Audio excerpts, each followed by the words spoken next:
आचार्य जी, अध्यात्म में जाना है कि सुख दुख लाभ हानि अनुकूल प्रतिकूल जन्म मरण यह सब भाग्य के अधीन है। मेरे अनुभव से जब भी मैंने अपनी बुद्धि से कुछ चुनाव किया वो गलत ही निकला। अब तो अपनी बुद्धि और चुनाव से भरोसा उठ गया है। तो अगर सब कुछ भाग्य के ही अधीन है तो क्या हमें अपनी ओर से जीवन को दिशा निर्देश नहीं देना चाहिए? कृपया समझाएं।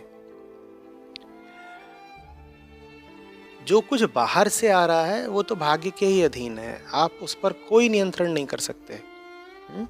तो सुख दुख लाभ हानि अनुकूल प्रतिकूल जन्म मरण, जाहिर सी बात है कि ये सब तो संयोग है, इन पर हमारा क्या बस।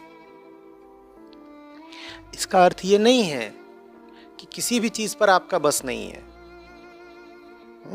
इस श्लोक में बस ये गिनाया गया है कि किन किन चीजों पर आपका बस नहीं है, ताकि आप उन पर नियंत्रण करने की व्यर्थ कोशिश छोड़ दें। भाई, जिस चीज पर नियंत्रण किया ही नहीं जा सकता उसको नियंत्रित करने की अगर आप कोशिश करेंगे तो अपना समय ऊर्जा सब खराब ही करेंगे ना। इसलिए बताया गया है कि देखो, तुम इन चीजों को रोकने की कोशिश मत करना। हमें नहीं पता कि हवा कब बहने लग जाएगी, हमें नहीं पता कि पेड़ की चिड़िया कब चहचहा उठेगी, हम नहीं जानते कब बारिश हो जाएगी। इन बातों पर नियंत्रण करने की कोशिश मत करो। हालांकि इन चीजों पर नियंत्रण करने की कोशिश हमारी बहुत रहती है, क्योंकि उससे हमें सुरक्षा की एक झूठी भावना मिलती है। आदमी जीवन भर इन्हीं चीजों पर तो किसी तरह का बस पाना चाहता है ना। मौत से बच जाऊं, सुख पर अपना एक शाश्वत नियंत्रण कर लूं, दुख से किसी तरह बचे रहने की आश्वस्ति पा लूं। आदमी उन चीजों को नियंत्रित करना चाहता है, उस आयाम में सुरक्षा पाना चाहता है जहां किसी तरह की कोई सुरक्षा हो नहीं सकती। आदमी वहां पर सातत्य पाना चाहता है जहां किसी तरह का कोई सातत्य हो नहीं सकता। अगर आप इस झूठी कोशिश से बच जाएं तो फिर आप अपनी ऊर्जा वहां लगाएंगे जहां पर आपकी ऊर्जा फलदायी होगी। प्रकृति का, संयोग का, भाग्य का, बाहरी दुनिया का स्वामी आप कभी नहीं बन सकते, लेकिन आप अपने स्वामी बन सकते हैं।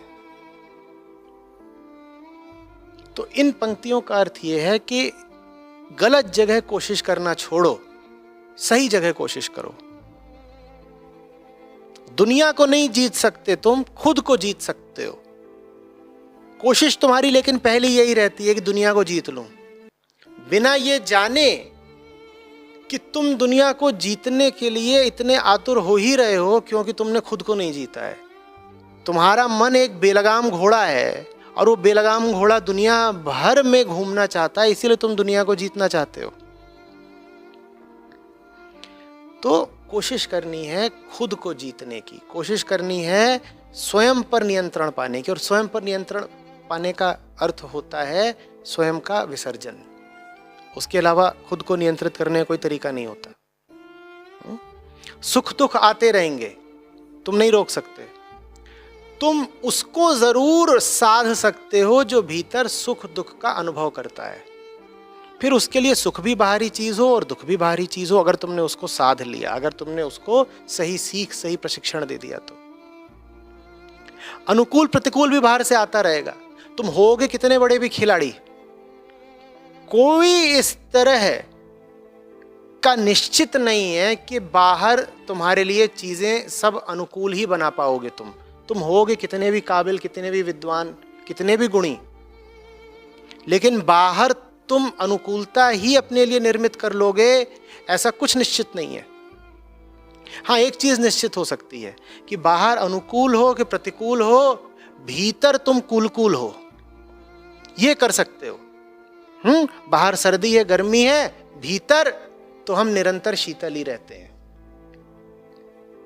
बाहर का मौसम कैसा भी है, भीतर एक शांति रहती है, एक मौन रहता है, बड़ा आनंद रहता है। समझ में आ रही है बात? ये बात यहां पर समझाई गई है। ये श्लोक भाग्यवादिता का, फेटलिज्म का नहीं है। ये तुमसे ये नहीं कह रहा कि सब कुछ भाग्य भरोसे छोड़ दो, बल्कि ये तो तुमको जबरदस्त प्रयत्न करने की सीख दे रहा है। बस ये तुमसे कह रहा है कि गलत दिशा में मत प्रयत्न करना। गलत दिशा कौन सी होती है? जब तुम चाहते हो दुनिया को बस में करना। दुनिया को बस में करना ऊर्जा का दुरुपयोग है, स्वयं को बस में करना ऊर्जा का सदुपयोग है। इसमें आगे की कहानी ये है कि जब तुम स्वयं को बस में कर लेते हो, तब तुम ये भी जान जाते हो कि अब तुम्हें दुनिया में किस दिशा में श्रम करना है।